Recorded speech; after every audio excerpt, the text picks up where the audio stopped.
On va démarrer tranquillement. Merci à tous de vous être inscrits et d'être présents pour ce webinaire. L'objectif de ce webinaire est de vous faire un retour sur l'enquête nationale que nous avons pu réaliser pour GRDF sur les pratiques culturales des cives. Donc, je me présente, Fabienne Boisé-Noël, je suis consultante chez AgroSolutions sur la méthanisation, qui est un cabinet de conseil en agriculture et en environnement. Et je suis aujourd'hui accompagnée d'Hugo et de Valentin qui ont pu réaliser cette étude. Vincent, je te laisse la parole pour nous présenter le contexte de cette étude. Oui, merci beaucoup Fabienne. Donc, bonjour à tous, moi c'est Vincent, donc Vincent Jean-Baptiste, je suis aux affaires agricoles côté GRDF. Comme l'a dit Fabienne, cette étude a été financée par GRDF dans le cadre de sa mission de service public, donc d'accompagnement de la filière, notamment sur la durabilité des pratiques associées à la méthanisation agricole. Les cives, vous le savez, sont un intrant majeur aujourd'hui pour la méta. En 2021, l'ONRB estimait qu'il y avait près de 13% en masse de la ration qui était déjà constituée de cives. Et les pouvoirs publics, la filière, les gaziers notamment, font de grands espoirs sur le potentiel de production de biogaz à partir de cives, notamment aux horizons 2050, où on estime qu'autour de près de 20 millions de tonnes de matière sèche pourraient être raisonnablement orientées en méthanisation pour produire près de 50 TWh de biogaz. Ça, c'est l'horizon 2050. Et il y a plein d'hypothèses derrière, et notamment pour conforter ces hypothèses, par exemple sur les rendements, sur la réalisation de ce potentiel, et ben on a proposé, on a décidé de lancer cette étude. Donc pas uniquement pour conforter les hypothèses du jugement, mais aussi parce qu'on sait très bien que la réalisation de cette ressource, l'expression de cette ressource, elle se fera que si ça se fait dans des conditions de durabilité, d'acceptabilité, et sans venir percuter les transitions en cours. Donc pas uniquement la transition énergétique, il y a évidemment la transition agroécologique qui sous-tend tout cela. Donc avant de commencer, je voudrais remercier les partenaires qui se sont associés à cette étude, à savoir l'Association des agriculteurs méthaniseurs de France, le réseau de chambres d'agriculture France, Arvalis et la coopération agricole. Ces partenaires ont été vraiment précieux pour nous aider à cadrer l'enquête, notamment à définir le questionnaire d'enquête pour être sûr qu'on n'oublie pas de questions clés, de paramètres clés, de sujets clés et enjeux pour eux. Et puis ils ont également su mobiliser leur réseau pour faire en sorte que le plus possible d'agriculteurs répondent présents à cette enquête. Je crois qu'il faut aussi remercier le temps pourri de ces derniers mois. Alors, non pas parce que c'est à cause de lui que j'ai une extraction de voix aujourd'hui, mais parce que il a rendu bien difficile les travaux, dans pas mal de travaux en plaine. Et donc, ça a permis à AgroSolutions d'accéder à des agriculteurs, alors pas forcément de très bonne humeur, donc bravo aussi à AgroSolutions. Mais voilà, vous verrez qu'on a quand même on a réussi à toucher une belle base d'enquête et l'objectif de cette présentation-là, c'est de vous en présenter un peu les premiers résultats. Et puis on verra à la fin aussi que l'idée, c'est que ces résultats servent le plus possible à la filière et on discutera un peu des modalités possibles de rendre disponible cette information à la plus large base possible. Donc à toi Fabienne pour nous présenter ces résultats. Eh ben, merci pour l'introduction. Juste un petit rappel sur l'organisation du webinaire. Donc, on a 1 heure, on a prévu une quarantaine de minutes sur la présentation des résultats, 10-15 minutes à la fin pour pouvoir échanger si vous avez des questions. Donc, passez prioritairement par le module questions et réponses pour poser toutes vos questions au fur et à mesure de la présentation. Et dans les 15 dernières minutes, on y reviendra pour justement y répondre et échanger. Donc voilà, n'hésitez pas à poser toutes vos questions.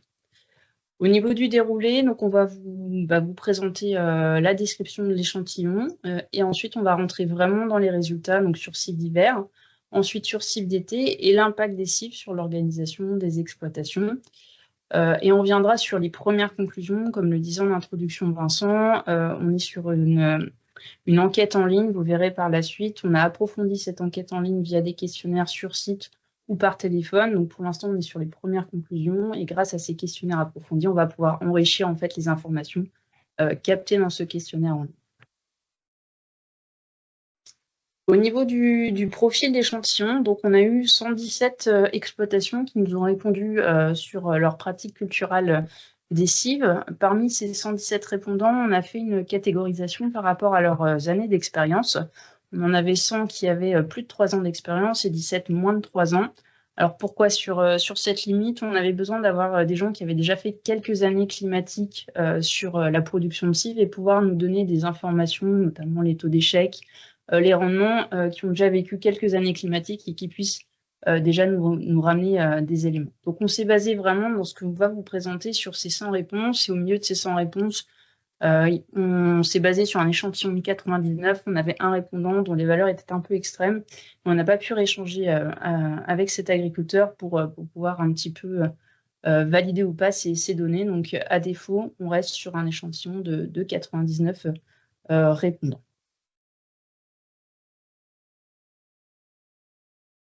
Juste dans la compréhension et lecture des résultats pour vous faciliter par la suite, on a associé un code couleur par typologie de cives, donc le bleu pour les cives d'hiver, le vert pour les cives d'été et le jaune pour les deux types de cives. Vous aurez pas mal de graphiques, notamment des box plots. On va beaucoup parler de médianes. Vous le verrez dans la présentation des résultats, on se base plus sur les médianes que sur les moyennes parce que vous allez voir une variabilité assez forte. Donc on préfère utiliser les médianes pour limiter finalement l'impact, l'influence des valeurs extrêmes. Là aussi, dans les résultats qu'on va vous présenter, on est sur un échantillon, comme je vous l'ai dit, de 99. Après, on va regarder à l'échelle de zone géographique, à l'échelle d'orientation technico-économique des exploitations, ou à l'échelle soit des cibles d'été, soit des cibles d'hiver. Donc, on est sur des effectifs un peu plus limités. Donc, on est plutôt en tendance des résultats. Il faut plutôt le voir comme ça. On reste sur un échantillon qui est aussi limité dès lors qu'on recatégorise. Donc voilà pour l'introduction. Je vais vous présenter l'échantillon, à quoi ressemblent ces 99 répondants. Donc, au niveau de la répartition géographique, on voit deux zones qui ressortent majoritairement. En bleu, la zone Est, en orange, la zone Ouest, et puis de manière équivalente, la zone Nord, la zone Centre et la zone Sud-Ouest. On voit une légère surreprésentation de la zone Est et de la zone Ouest et une absence de réponse sur la zone Sud-Est. Néanmoins, ça reste cohérent en fait avec ce qu'on peut observer sur le territoire, c'est-à-dire le nombre d'installations de méthaniseurs sur ces différentes zones. Au niveau de l'OTEX, donc l'orientation technico-économique des exploitations, on est à 50% d'exploitation grande culture, 33% d'exploitation en élevage et autour de 17% pour des exploitations polyculture et ou polyélevage. Sur la SAU des exploitations, la SAU médiane est autour de 260 hectares et 20% de la SAU est en général consacrée aux cives avec des écarts entre 3 et 56% selon les exploitations. Au niveau de la caractéristique des répondants, 75% d'entre eux ont entre 3 et 5 ans d'expérience, donc ça fait entre 3 et 5 ans qui font des cives, et 25% d'entre eux ont plus de 5 ans d'expérience et vont jusqu'à 10 ans d'expérience. Donc on avait quand même un profil de répondant très intéressant qui avait quand même pratiqué de nombreuses années la culture de cives et donc il y avait pas mal d'éléments à nous retourner. Dans les questions qu'on leur a posées, est-ce que la cive est finalement un intrant quotidien ou pas dans les méthaniseurs, 86% nous ont répondu oui, effectivement, les cives alimentent quotidiennement les méthaniseurs. Donc, on est vraiment sur un profil qui a l'habitude de faire des cives. Et enfin, sur la valorisation du biogaz, c'est-à-dire les agriculteurs rattachés aux unités de méthanisation qu'ils approvisionnent, 69% des méthaniseurs sont en injection, 31% en cogénération. Si on regarde la typologie des méthaniseurs, 69% qui sont agricoles autonomes, 26% agricoles territoriales et 5% industriels. Et sur la typologie des répondants, 98% ont des parts dans les méthaniseurs qu'ils approvisionnent. Donc voilà déjà une petite photographie de notre profil, de notre échantillonnage. Ensuite, sur la typologie des cives qu'ils cultivent, 54% produisent à la fois des cives d'hiver et des cives d'été. 43%, c'est ce que vous voyez en bleu, produisent uniquement des cives d'hiver et 3% uniquement des cives d'été. Si on regarde ces mêmes données, mais à l'échelle des zones géographiques et des OTEX, donc tout d'abord à l'échelle des zones géographiques, on voit que dans quasiment toutes les régions, on va retrouver à peu près la moitié des exploitations qui vont produire des cives d'hiver et des cives d'été. On retrouve la même chose quasiment aussi sur les OTEX.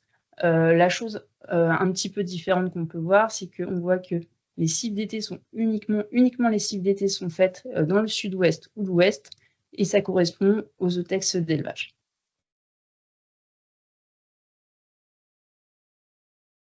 Donc voilà pour la présentation de notre échantillon. Donc là, on va rentrer vraiment dans le vif du sujet sur les résultats et sur les cives d'hiver. Donc là, je vais laisser mon collègue Hugo vous présenter la partie cives d'hiver. Merci Fabienne. Donc maintenant pour les cives d'hiver, on va s'attarder au sujet donc, de semis. Donc pour le semis, sur le volet implantation, date de semis et technique, on peut voir que la majorité des exploitations qui ont répondu à notre enquête travaillent leur cives d'hiver avant implantation en travail simplifié, sans labour, et une très faible partie utilise un labour avant les cives d'hiver. Voilà. Et pour ce qui est de la technique de semis, on est majoritairement sur du semis réalisé en ligne et aussi un petit peu de semis direct, de semis sur des chômeurs. Donc en bref, des techniques qui sont adaptées aux cultures implantées. Maintenant, si on regarde les dates de semis par rapport à des zones régionales, donc au découpage qu'on vous a présenté précédemment, on a demandé aux agriculteurs à quelle date ils implantaient leurs cives d'hiver. Et on peut voir 3 catégories. Donc on a segmenté ça avec des catégories des semis avant le 15 septembre, des semis compris entre le 16 septembre et le 1er octobre, et des semis plus tardifs après le 2 octobre. Donc on voit des semis tout de même un petit peu plus précoces dans les régions Est et Centre, pour lesquelles on a environ 40% des répondants qui déclarent semer leurs cives d'hiver avant le 15 septembre. Et lorsqu'on regarde sur les zones sud-ouest, on a des semis qui sont déclarés un peu plus tardifs, avec près de 90% des effectifs qui sèment après le 16 septembre.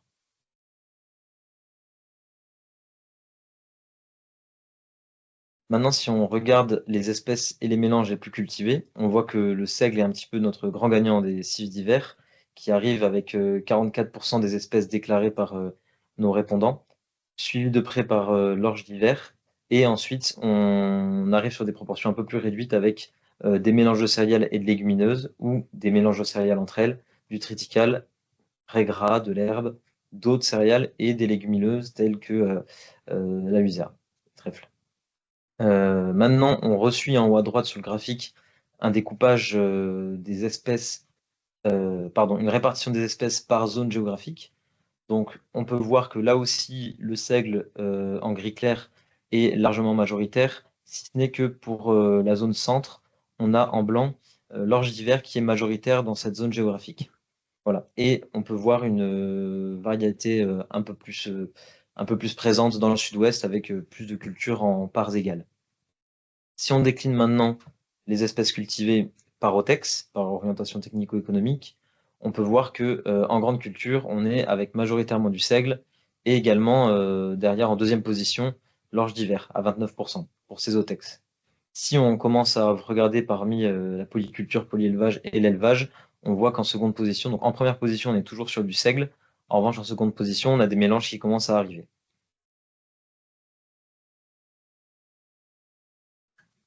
Maintenant, pour la partie qui suit, on va parler plus des aspects fertilisation, des produits phytosanitaires et de l'irrigation pour les cives d'hiver.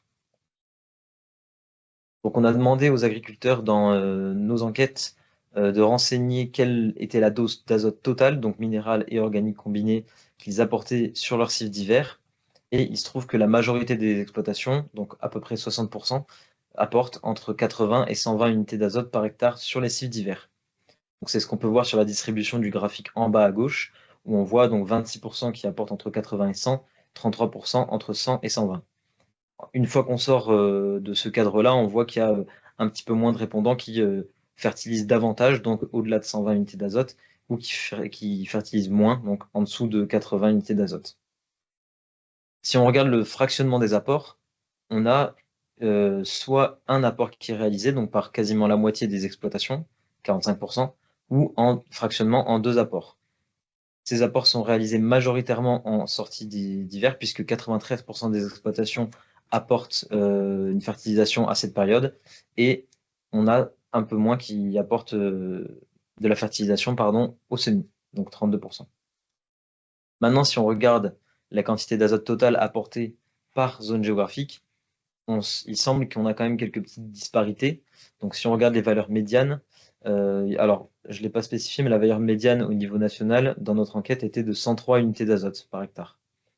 Là, si on regarde dans le centre et dans le nord, on voit que nos répondants déclarent fertiliser un petit peu plus que cette médiane, donc avec des médianes de 120 et 110, et des médianes un petit peu plus faibles lorsqu'on regarde les zones sud-ouest, est et ouest.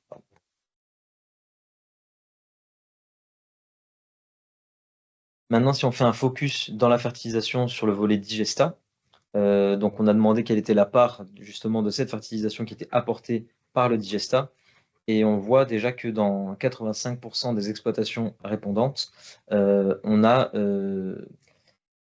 un apport de digestat qui est réalisé sur les cives d'hiver. Et pour les autres exploitations, le digestat est apporté sur d'autres cultures. La quantité d'azote médiane apportée par le digestat est de 70 unités d'azote par hectare. Mais on a quand même une forte variabilité puisque ça va de 0 pour ceux qui n'en apportent pas jusqu'à 150 unités. Le digestat ce qui n'est pas dépendu sur les cives est, comme je vous le disais, valorisé sur d'autres cultures principales. Si on s'attarde maintenant sur la fumure de fond, on a la moitié des exploitations qui ne réalisent pas de fumure de fond sur leurs cives d'hiver. Et quand une fumure de fond est réalisée, elle est réalisée pour 35% avec le digestat et dans d'autres cas par des engrais minéraux ou des PRO, comme le fumier ou le lisier.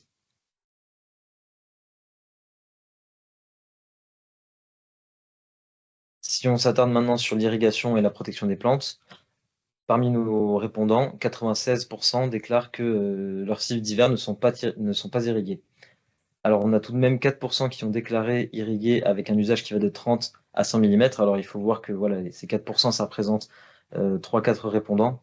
Donc, avec 2 répondants qui déclarent irriguer à moins de 30 mm, un entre 30 et 60 et un entre 60 et 100. Maintenant, sur le volet protection des cultures, 57% des répondants déclarent ne pas utiliser d'herbicides sur leurs cives d'hiver et 27% de façon occasionnelle et le reste de façon systématique. Maintenant, si on regarde les autres produits phytosanitaires, on a les 3/4 des répondants qui déclarent ne jamais utiliser d'autres produits phytosanitaires. Et les autres 21% pardon, déclarent utiliser de façon occasionnelle des produits phytosanitaires sur leurs cives d'hiver et 5% de façon systématique.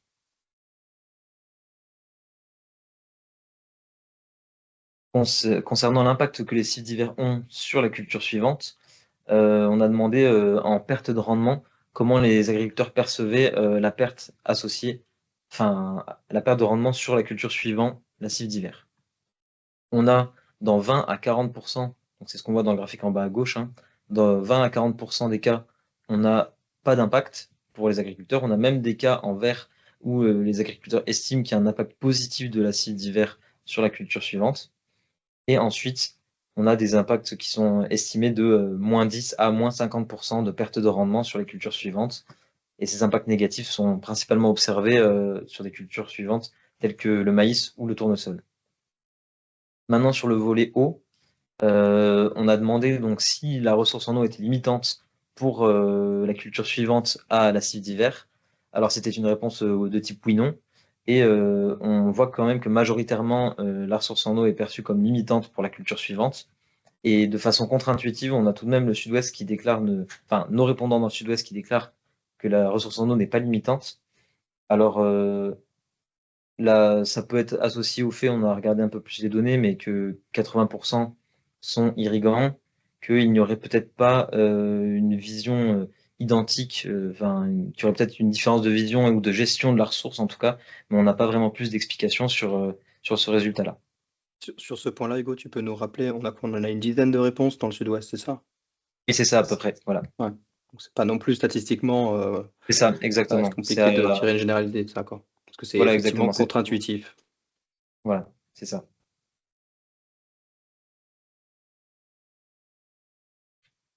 Maintenant, si on regarde les résultats de la cive d'hiver en termes de productivité, rendement, etc.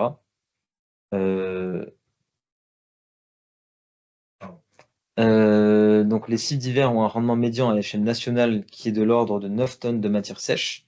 On a des minima qui sont assez standards autour de 5 tonnes de matière sèche à l'hectare et des maxima qui sont autour de 13,5 tonnes de matière sèche à l'hectare.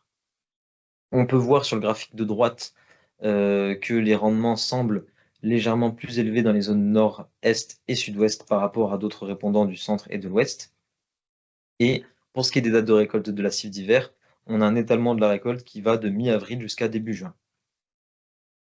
En termes de récoltabilité, on va dire, des cives d'hiver, on a un seuil qu'on a demandé aux agriculteurs pour savoir quel était leur seuil de récolte. Et ce seuil se situerait autour de 5 tonnes de matière sèche par hectare. Maintenant, si on passe justement sur les contraintes de récolte ou non, sur la diapositive suivante. Elle est intéressante quand même, cette slide sur les rendements, hein, parce que comme je disais, c'est fait partie des hypothèses assez structurantes quand on évalue les ressources. Et pour information, par exemple, l'Observatoire national des ressources en biomasse, quand il fait ses évaluations sur les ressources possibles, les potentiels en cives, etc., pour l'instant, ils prennent des hypothèses de l'ordre de 6 tonnes de matière sèche par hectare. Donc voilà, plutôt prudente au regard, par exemple, des résultats qui sont là. Et puis, à contrario, je sais qu'il y a pas mal de régions qui aujourd'hui font leur exercice de SRCAE, ce genre de choses, et les valeurs de ce type 9 tonnes de matière sèche à hectare pour les cives d'hiver sont des rendements qui sont effectivement considérés par certaines entités, quoi. Donc ça, voilà, ça donne une bonne base pour conforter certaines hypothèses prises par les différents acteurs pour évaluer la ressource.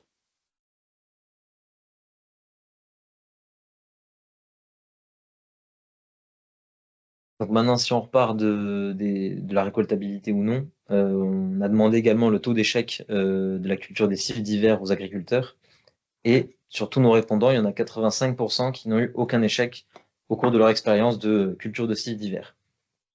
Si on regarde les 15% restants, on a un taux d'échec observé. Donc c'était une question, on leur demandait sur les 10 dernières années quels avaient été le nombre d'échecs. Et on a ce taux d'échec qui est de 1,4 années sur 10.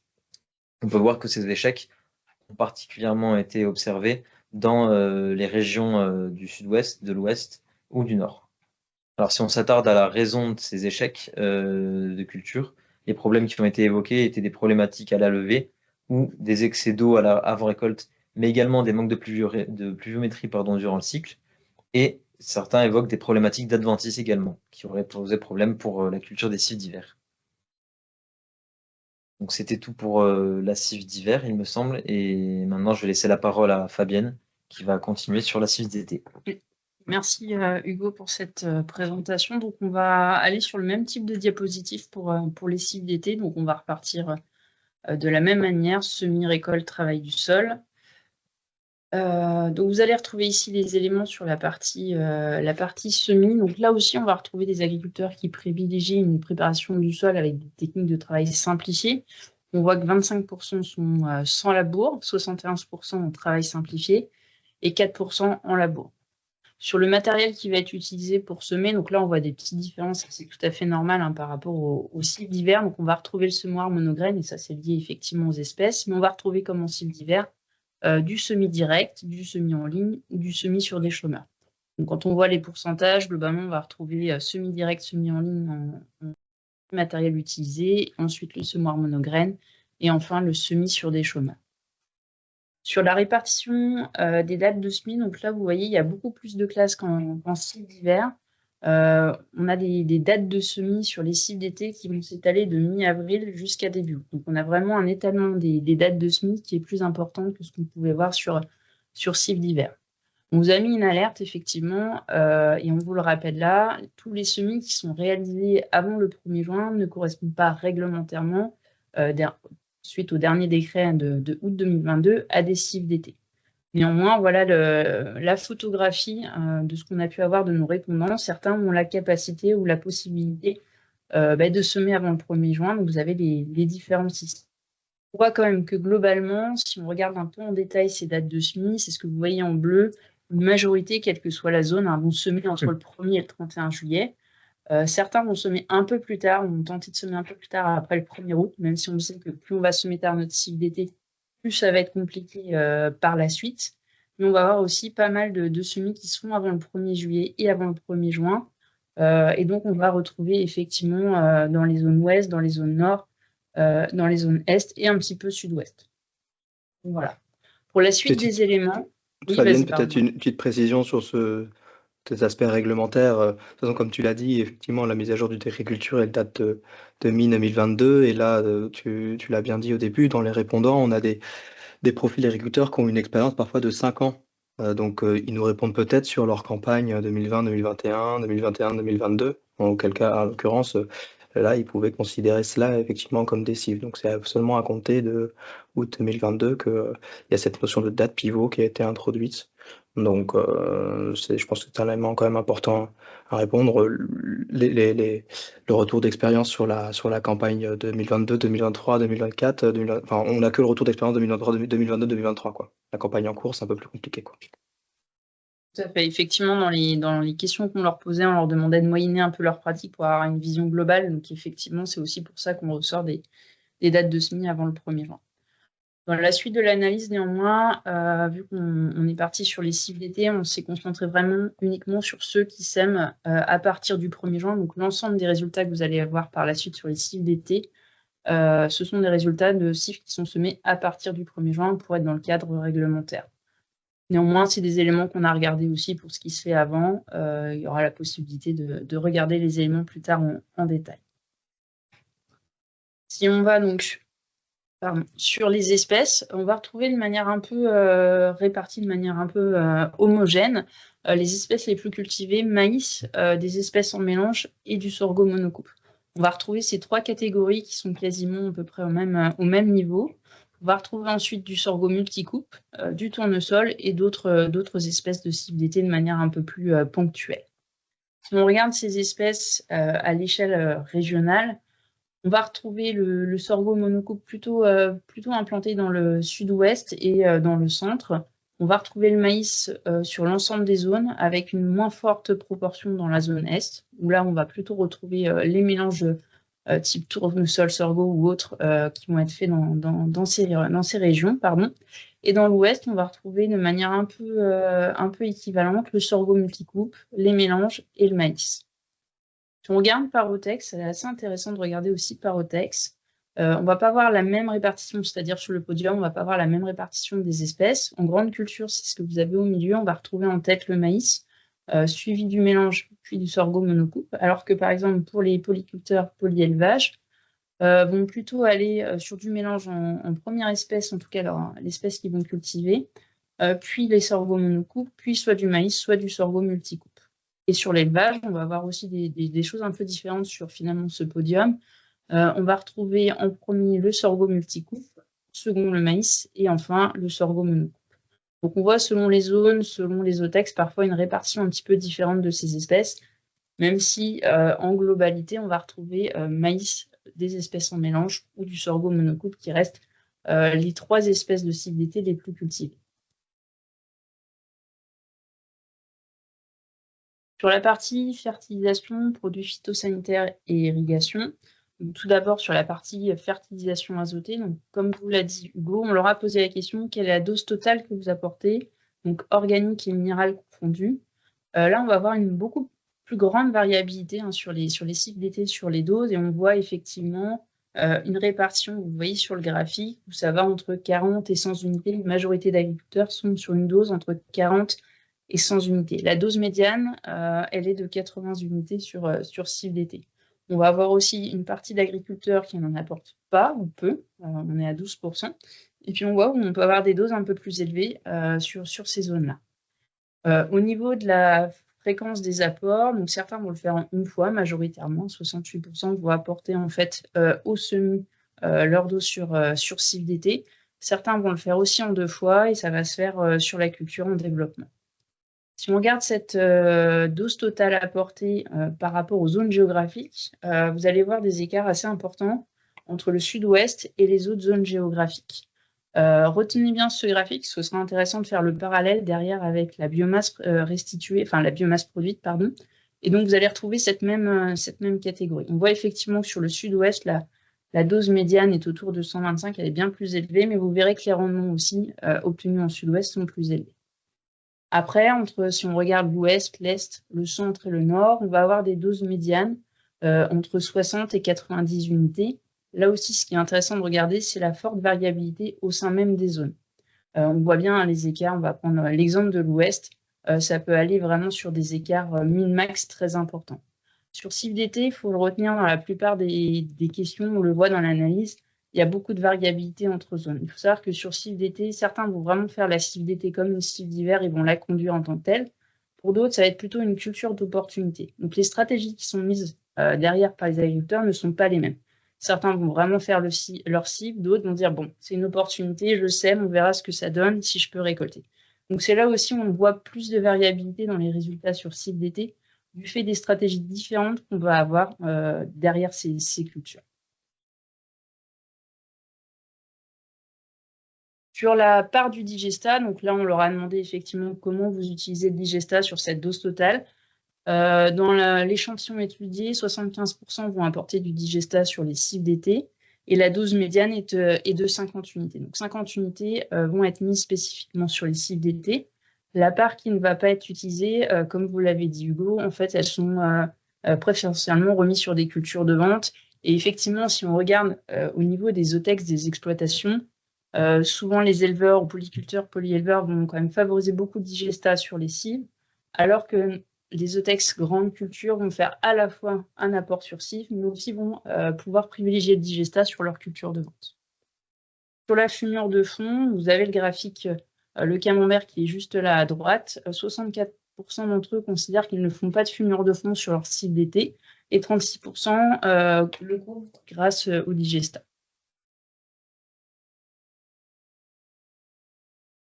Sur la partie irrigation et ensuite protection des plantes. Donc, tout d'abord, la partie irrigation.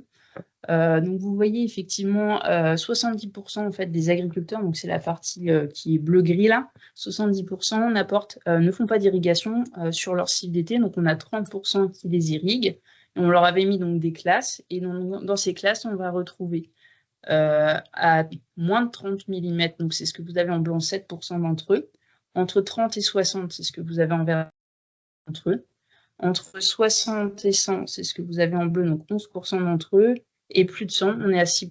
Donc ce qu'il faut retenir, c'est que globalement, on a 70% des agriculteurs qui n'irriguent pas leur cible d'été. Et après, à 30%, on va retrouver différentes stratégies.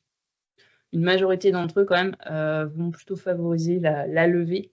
Et c'est souvent des 30 mm, 40 mm qui sont apportés après le semis. Sur la partie produits phytosanitaires, nous avons le même type de graphique. En vert, ce sont les herbicides. En orange, jaune, ce sont les autres produits. 50% d'entre eux nous ont dit qu'ils n'utilisaient jamais d'herbicides sur leur cible d'été. Et on voit 23% de manière occasionnelle, 21% de manière systématique. Sur la part des autres produits phytosanitaires, là, on voit qu'une grande partie d'entre eux ne font pas d'autres produits phytosanitaires sur leur cible d'été. On est à 87%. De manière occasionnelle, autour de 10%, et de manière systématique, on voit que là, c'est très peu, on est à 2%.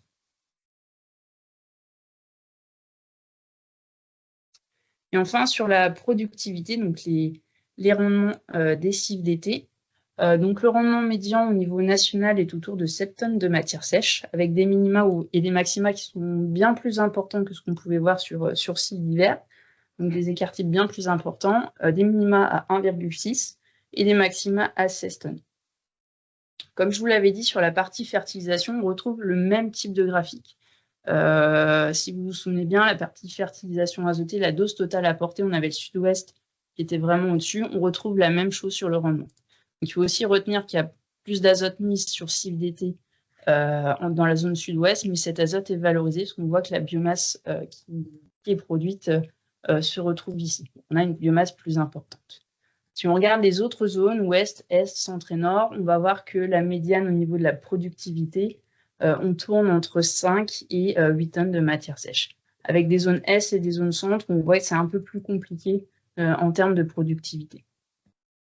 Sur le seuil minimal de récolte, donc vraiment ce que les agriculteurs vont considérer comme économiquement rentable d'aller chercher, sur les cibles d'été, on est en deçà des cibles d'hiver et on est autour de 3 tonnes de matière sèche par hectare.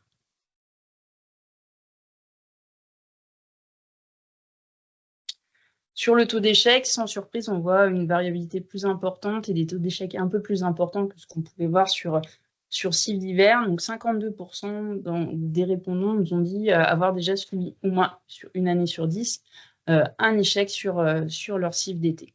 Donc, on le voit ici, en vert, c'est ceux qui n'ont eu aucun échec, en orange, c'est ceux qui ont eu 1 à 10 années d'échec sur 10.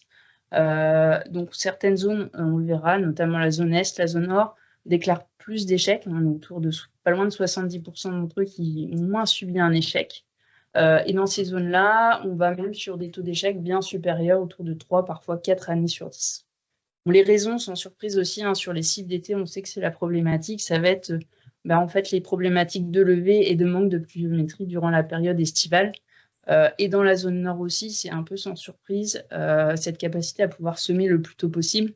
On est sur des cultures principales qui vont se récolter un peu plus tard que dans d'autres zones. Et on sait que pour la réussite des cibles d'été, plus entre guillemets elles vont être semées tôt sur la partie début juillet, plus on a de chances de réussir sa cible. Donc voilà sur une petite photographie des cibles d'été. Donc on arrive plutôt sur la fin avec finalement comment les cibles peuvent impacter l'organisation de l'exploitation. Donc là, on va être sur vraiment une synthèse, que ce soit cibles d'hiver ou cibles d'été. Donc on leur a demandé finalement sur leur assolement, l'organisation de leur rotation, finalement, est-ce que vous avez fait évoluer vos rotations dès lors que vous avez voulu introduire les cibles? On leur avait donné 3 catégories de réponses, peu de modifications, soit une augmentation de leur rotation, soit une réduction. Dans la majorité des cas, comme vous le voyez sur le graphique, 58% nous disent voilà, on n'a pas vraiment modifié nos rotations pour pouvoir introduire les cibles, ça s'est fait sans difficulté. Pour 38% d'entre eux, ils ont réussi à introduire leur cible, mais on fait évoluer leur rotation, c'est-à-dire qu'il y a plus de cultures au sein de leur rotation. Et pour 4% d'entre eux, ils ont réduit le nombre de cultures au sein de leur rotation pour réduire leur cible. Sur l'impact de culture principale, et notamment ce qu'on appelle culture historique, celle qu'ils avaient l'habitude de cultiver, parfois on se pose la question, est-ce que finalement vous avez dû enlever une culture que vous avez l'habitude de faire, une culture principale que vous avez l'habitude de faire pour pouvoir introduire les cibles? Dans 23% des cas, ils nous ont répondu oui, effectivement, j'ai dû enlever telle culture parce que ça n'était pas compatible avec les cycles culturaux des cibles. Mais dans 77% des cas, vous le voyez, il n'y a pas eu d'évolution majeure sur les rotations des agriculteurs.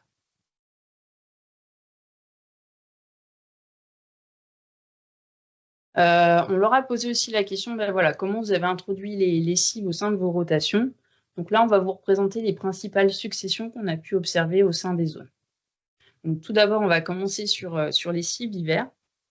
Sur les cibles d'hiver, on voit que dans la zone nord, la cible d'hiver va être implantée entre un blé et un maïs. Et dans le reste des zones, on va voir que la cible d'hiver, elle est toujours avant un maïs, et auparavant la cible d'hiver, on va avoir soit un blé, soit un maïs. Donc globalement, sur cible d'hiver, on va avoir à peu près la même pratique à l'échelle du territoire. Sur cible d'été, vous allez voir, on a plus de succession culturelle pour introduire les cibles d'été. Donc tout d'abord, sur la zone nord et la zone centre, la cible d'été va être entre une orge d'hiver et la culture principale qui va suivre est soit un blé, soit une betterave. Sur la zone plutôt est, la cible d'été, 2 possibilités. Soit la cible d'été est entre un blé et un maïs, ou la cible d'été entre une orge d'hiver et un blé.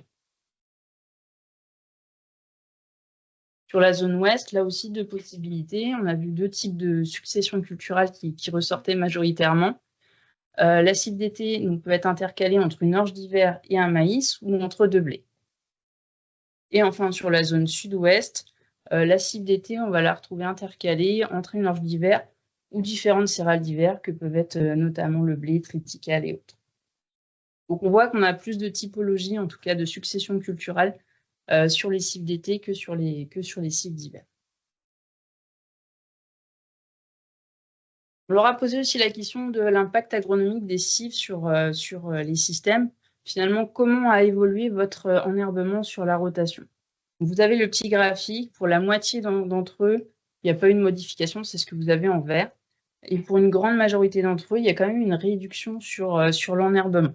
Ça, on a pu avoir des échanges justement avec les agriculteurs qu'on est allé voir sur site ou par téléphone. Et effectivement, dans certaines rotations, donc je vous ai mis un exemple, mais dans certains secteurs en argilo-calcaire superficielle avec des rotations très hivernales depuis plusieurs années, donc colza, blé, orge, où vous avez des problématiques de graminées résistantes, l'introduction notamment de cibles d'hiver leur a permis grâce à la fauche des cibles, ben, en fait, d'enfiler aussi ces mauvaises herbes et de réduire le taux d'infestation. Donc ça peut avoir eu aussi, pour certains, c'est ce qu'ils nous disaient dans les enquêtes, de pouvoir réduire mécaniquement en fait, le taux d'infestation par ces graminées résistantes. Donc voilà, on arrive à la fin, aux premières conclusions de cette enquête sur les cibles. Si on résume un peu ce qu'on vous a dit, donc globalement, on est sur un échantillon d'agriculteurs, comme je vous le disais en introduction, qui est diversifié et réparti correctement sur l'ensemble du territoire national. Même si on a une légère surreprésentation de 2 zones, en fait, c'est en cohérence avec ce qu'on voit sur le nombre de méthaniseurs implantés sur les différentes zones géographiques.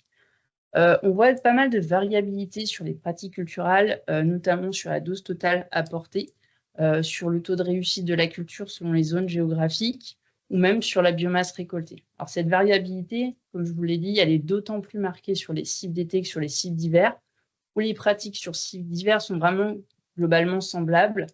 Sur cibles d'été, voilà, il faut analyser un peu différemment.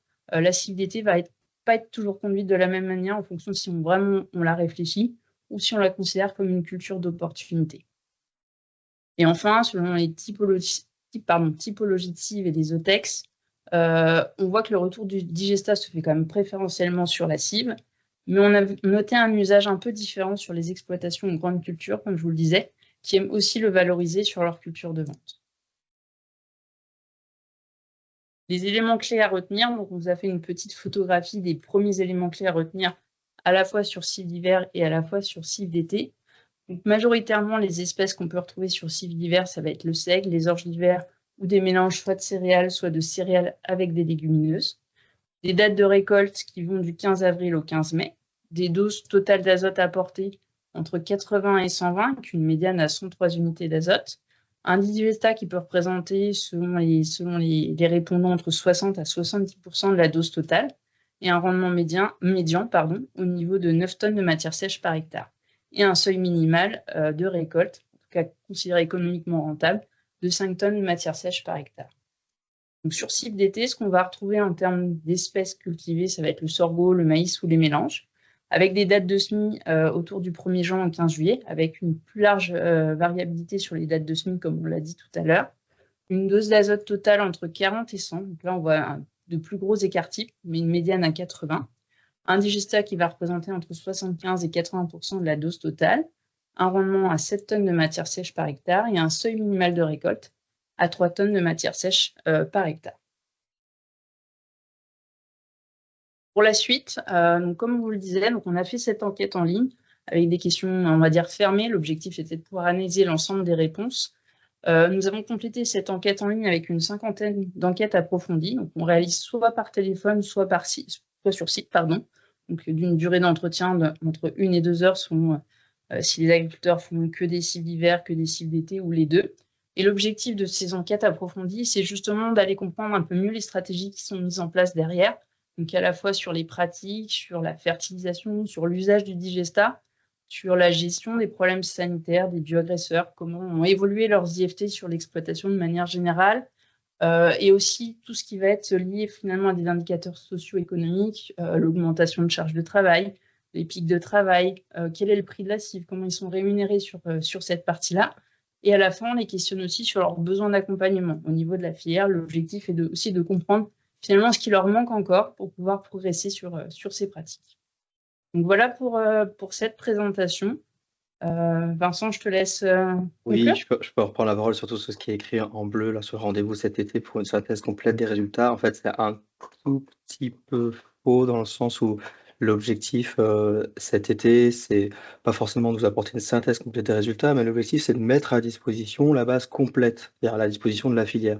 Alors avant de pouvoir faire ça, il faut d'abord aussi qu'on travaille la base pour les objectifs d'anonymisation et de faire en sorte qu'on respecte bien la réglementation associée à ça sur la mise à disposition de données. D'ailleurs, s'il y a dans la salle des gens qui sont autour de la table et qui connaissent et qui maîtrisent ces sujets de mise en ligne de bases de données en respectant toutes les exigences RGPD, etc., on est preneur. Et l'objectif de l'étude, en tout cas le travail qui avait été demandé qui est demandé à AgroSolutions, c'est de constituer la base de données la plus profonde, complète, exhaustive possible et solide. Et bien sûr de nous faire une première analyse. C'est celle qui vous avait été présentée dans ces 45 minutes. Mais AgroSolutions, même s'ils aimeraient beaucoup, on a malheureusement, on ne l'a pas payé pour faire la synthèse complète, l'analyse approfondie, notamment de liées à toutes les questions que vous posez. Vous êtes comme nous, en fait, on est un peu frustré quand on voit un peu sur les tables parce qu'on se pose plein de questions. Mais c'est un peu l'objectif aussi de la présentation, c'est de vous dire que, et j'espère que vous en serez convaincus, qu'en gros, on est en train de consolider une base avec plein d'informations, je pense, assez riche. Et l'objectif, c'est, comme je le disais, potentiellement accompagner des exercices de programmation, soit nationaux, soit régionaux, qui sont faits sur les perspectives de la méthanisation. Mais c'est aussi orienter, susciter des futurs projets de recherche et innovation avec la filière pour, comme je vous le disais, faire en sorte qu'on travaille toujours sur l'amélioration continue des pratiques agricoles associées à la méta. Donc, je vous propose de commencer à répondre un peu aux questions qui ont été posées dans la mesure du possible. Alors, Valentin, tu nous as peut-être fait une petite sélection. Oui, enfin, on va essayer de faire une sélection pour essayer de satisfaire au maximum. Il y a quelques questions qui vont se répéter, donc on va permettre de répondre à plusieurs personnes en même temps. Ça va être un avantage. Si on fait par ordre chronologique, pour revenir au tout début du questionnaire, c'était une question par rapport à la typologie des répondants. Il y avait une question qui était: est-ce que la caractérisation des répondants peut être comparée à celle des agriculteurs méthaniseurs en général? Entre parenthèses, CAU, surface, des unités. SAU, je vois très bien. Je peux apporter un premier élément de réponse. Dans le cadrage de cette étude, un de nos objectifs, c'était justement d'aller chercher, on n'allait pas chercher forcément des méthaniseurs. Notre objectif, c'était d'aller chercher les producteurs de cibles. Il se trouve, vous l'avez vu, que la majeure partie des répondants sont également méthaniseurs ou associés ou ont des parts dans la méta.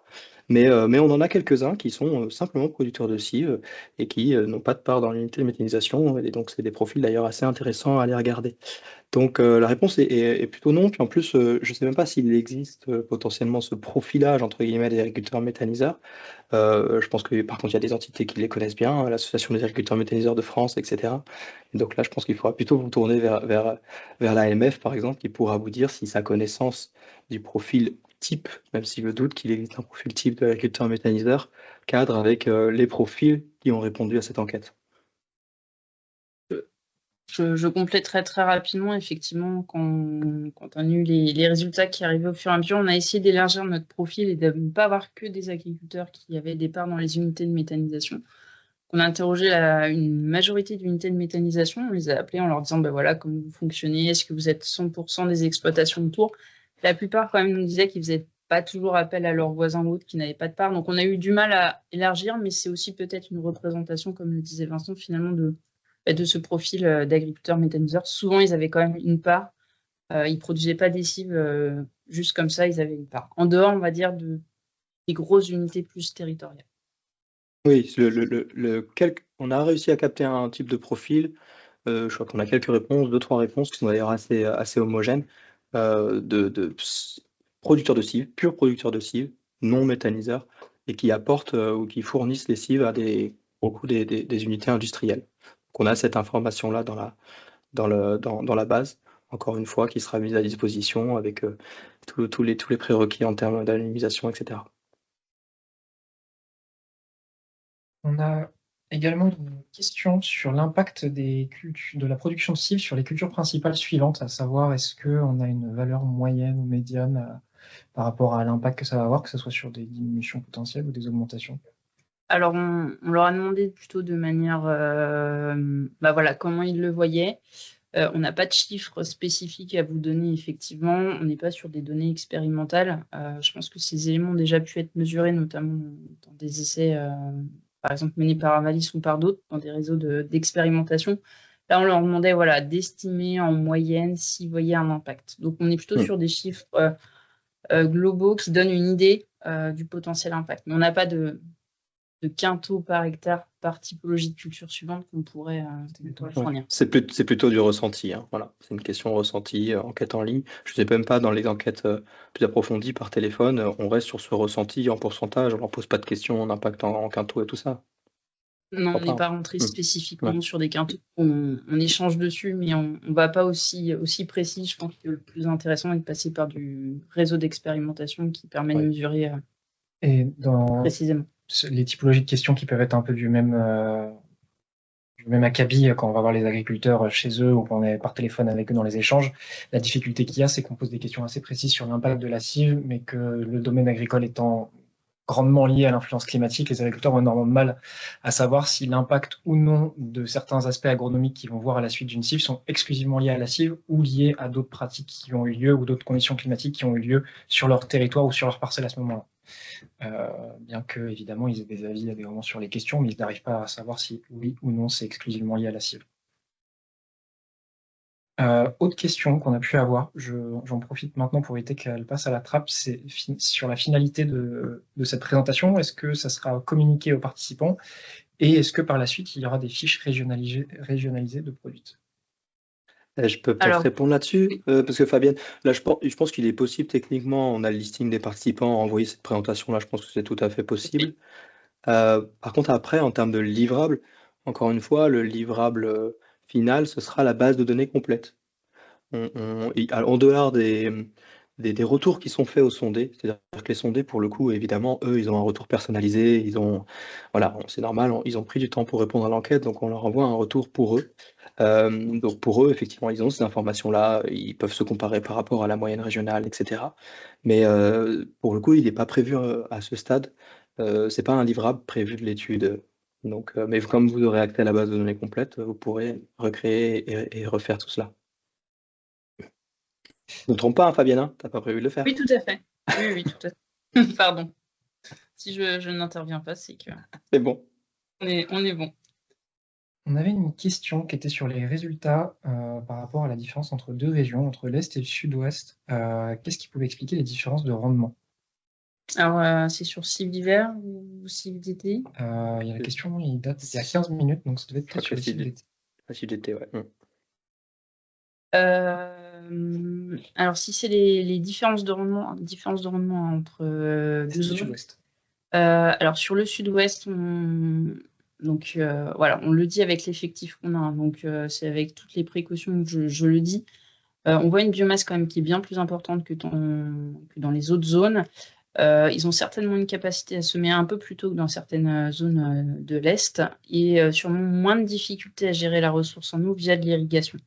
Après aussi, sur la typologie des sols, dans les zones Est, on a des zones quand même avec des réserves hydriques plus faibles de manière générale.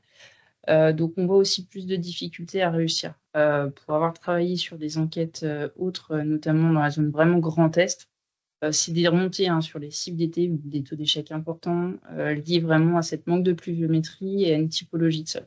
Donc ça peut aussi expliquer ces différences et ces variabilités.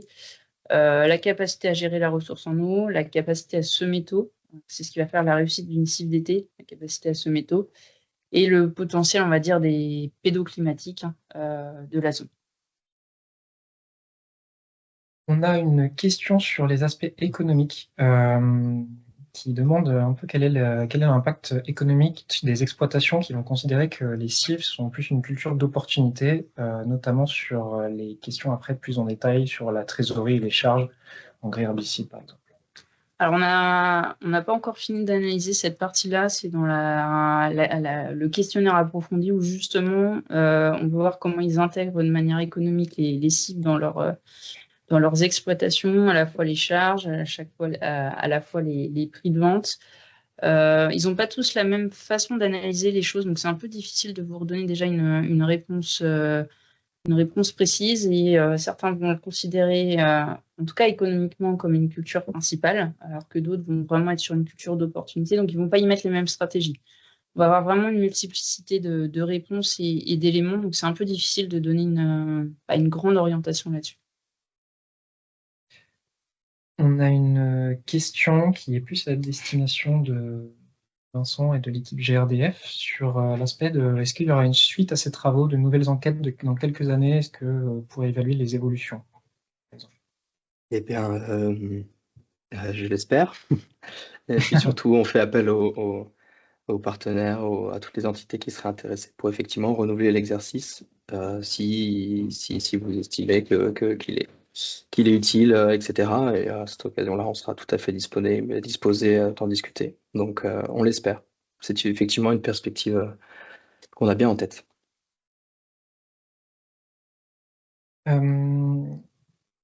On a eu une question sur l'apport de fertilisation. Pardon, je me perds avec toutes les questions qui sont arrivées. Une question qui était sur l'azote total utilisé sur l'ensemble des cultures principales et des cives. Est-ce qu'on a des éléments à communiquer à ce niveau-là? Si tu peux juste détailler, je suis pas sûre La d'avoir. question, en fait, la personne demande est-ce qu'on a des éléments entre la fertilité totale, en considérant la culture principale et la cive, sachant que globalement, nous, on s'est intéressé. On s'est effectivement intéressé uniquement à la cive. On leur a demandé quelle était vraiment la dose totale d'azote, la part du digestat.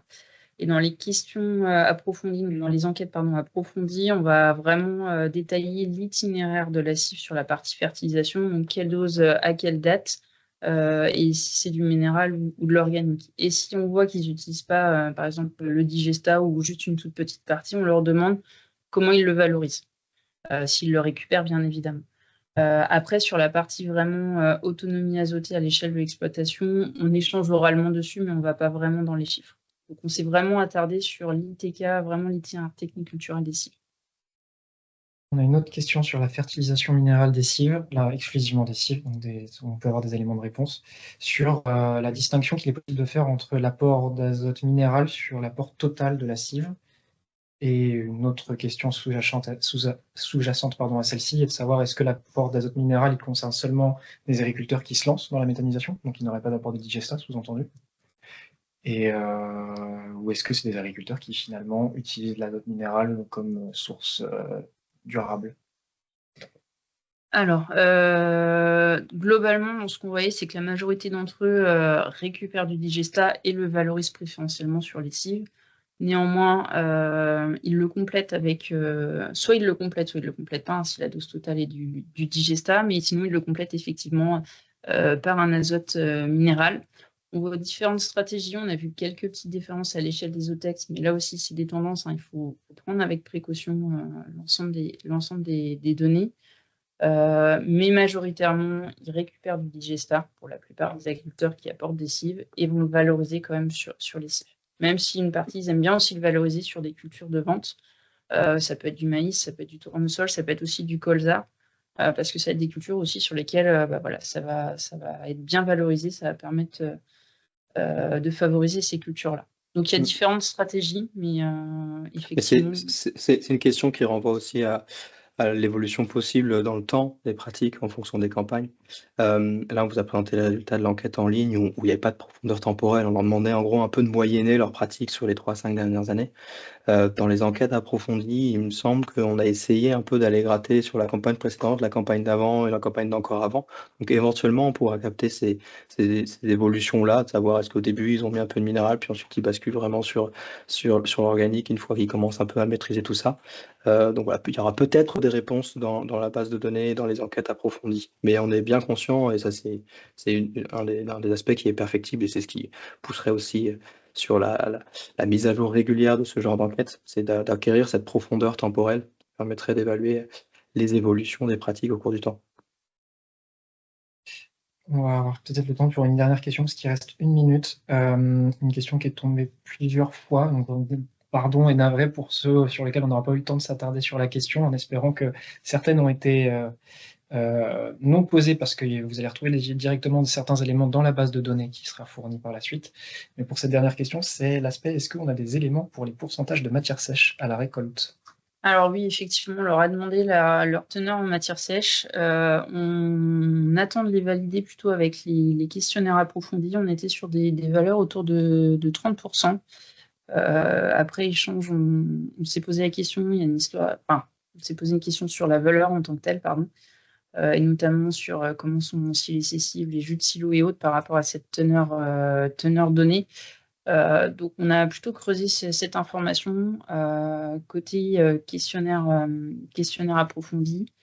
Donc, vous aurez plus d'informations effectivement par la suite. Mais globalement, on avait des teneurs autour de 30, ce qui pouvait paraître peut-être un peu surprenant. Et 15 heures. Eh ben oui, effectivement, il est déjà 15 heures. Ce qu'on vous propose, c'est effectivement essayer de répondre au maximum aux questions. Je vois que de toute façon, on a la liste des inscrits et vos questions. Donc l'idée, c'est qu'on puisse revenir vers vous si on n'a pas répondu à toutes les questions. Et puis merci beaucoup à l'équipe d'AgroSolutions. Il est 15 heures. Rendez-vous effectivement au courant de cet été pour la mise en ligne. Et d'ici là, si vous avez encore une fois des expériences sur la mise en ligne de bases de données de manière anonymisée et de manière la plus utile pour la communauté, nous sommes preneurs. Donc, c'est une bonne après-midi. Merci à tous pour votre participation. Bon après-midi. Au revoir. Au revoir.